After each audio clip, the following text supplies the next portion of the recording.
With today marking World Suicide Prevention Day, we speak to Dr. Sindisiwe Van Sale, a medical professional with an intimate knowledge on the subject. I think what's shocking us is that we're starting to see more children dying by suicide, right? So that's been a shocker in the last few years. There was a report in the paper that around 1,800 people had died by suicide since the beginning of lockdown in South Africa. And if you look at COVID-19, you can expect that as more and more of the middle class get retrenched and find their lives completely turned upside down by COVID-19 and job losses and so on, we're going to see more people in that age group dying by suicide. If you look at the stresses around careers and school and varsity and so on, there's always a spike in that age group because you finished your matric, you're not really sure what you want to do with your life. You may have failed your exams. You feel ashamed about having failed. You're worried that you've let your parents down and so on. So, you see a spike around there. And those spikes will happen around certain times. But is it still a taboo to talk about within African communities? I think for our Black community, we are evolving. We're getting better at accepting that mental health issues exist. We are not always sensitive about it. The stigma still exists. And it's a journey. It's an evolution.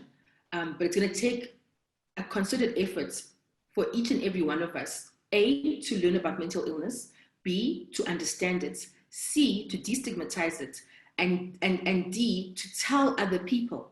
And your duty as a person that's now receiving this news, Uguti, I'm not okay, I feel like dying, I'm preoccupied with thoughts of death, I feel like dying by suicide.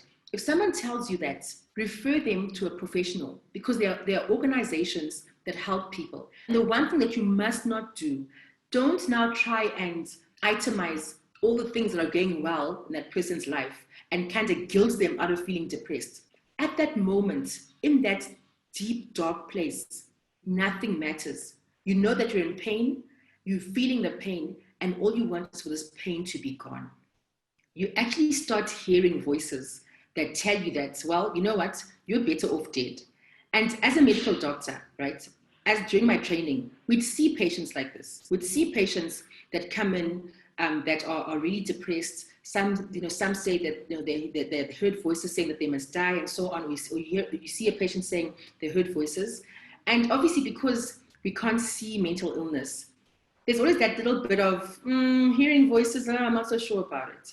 And I only really started believing it when I myself was in that situation, where I'd reached a very dark, dark place of my depression. And I started hearing these voices that would tell me that, why should you live? You're a useless mother, you're a useless doctor, you're a useless wife, you're a useless manager, your family would be better off without you, right? And these voices are persistent.